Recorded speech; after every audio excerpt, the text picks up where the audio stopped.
So here it is with the white paper this time, and as you can tell, the other is contracts glued to the back, and it's just sitting there, and I've pre-folded this kind of where I want the tears to go.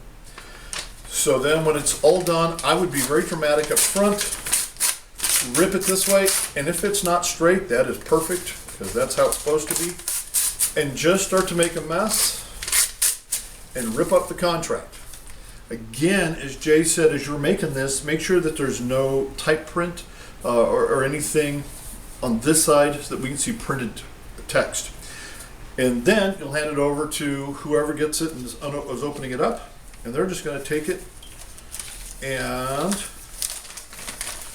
open it back up as if it mysteriously came back together. And a lot of times when you do torn and restored, you'll kind of do that to it, as if you just did something to the creases. It's your magical fingers that caused it to come together.